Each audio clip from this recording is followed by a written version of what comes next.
जय माता दी, राधे राधे, जय श्री श्याम। आज के ब्लॉग में मैं आप सबके साथ शेयर करूंगी मैया रानी का भंडारा। तो जैसा कि हम जानते हैं आज नवरात्रि का लास्ट दिन है और हर साल की तरह हम इस साल भी माता रानी का भंडारा कर रहे हैं। ये माता रानी का भंडारा हम हर साल प्राचीन काली मंदिर में करते हैं जो कि रोहिणी सेक्टर 3 में है।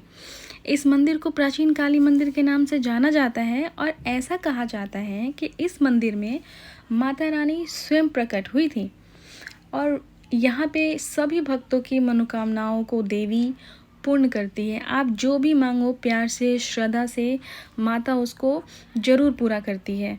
तो आप आए यहाँ पे मंदिर में दर्शन करें और आपकी जितनी भी इच्छाएं हैं वो माता के सामने रखें और माता आपकी सभी इच्छाओं को पूर्ण करेगी। स्वागत है आपका हमारे चैनल शिप्रा शालिनी 05 पे और ये हमारा पहला ब्लॉग है आप लोगों के साथ में।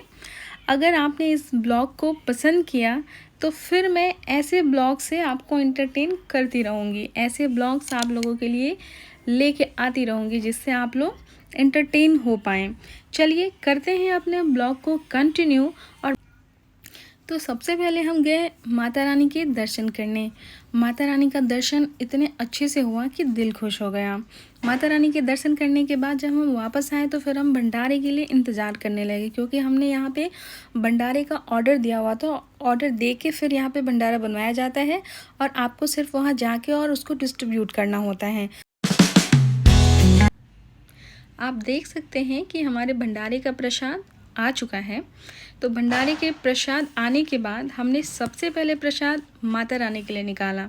फिर मैं और दीदी प्रसाद लेकर मंदिर में चढ़ाने के लिए चले गए क्योंकि ऐसा माना जाता है कि प्रसाद को माता रानी को अर्पित करने के बाद ही हम लोगों में बांट सकते हैं।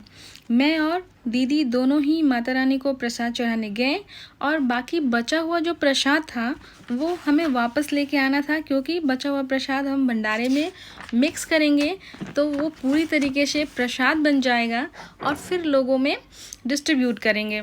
ठीक है, और वैसे हम सारे प्रसाद को लेके आए और सब में से थोड़ा थोड़ा करके सब में मिला दिया और फिर भंडारा बांटना शुरू कर दिया। दीदी ने भी अपना भंडारा रखा था तो एक एक करके हमने भंडारे का प्रसाद लोगों में बांटा।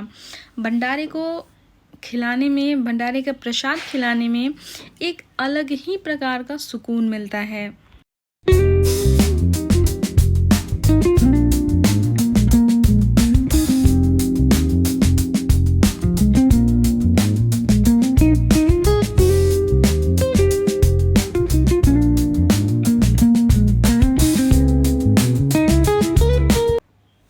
सबने अपने अपने हिसाब से भंडारे को डिस्ट्रीब्यूट किया। सबको ये था कि मैं भी भंडारा बांटूँ, मैं भी भंडारा बांटूँ। तो आप देख रहे हो कि यहाँ पर हमारी भांजी है वो भी भंडारा डिस्ट्रीब्यूट कर रही है, हमारी ननद है वो भी भंडारा डिस्ट्रीब्यूट कर रही है। हम सब ने मिल के एक एक करके भंडारे डिस्ट्रीब्यूट किए।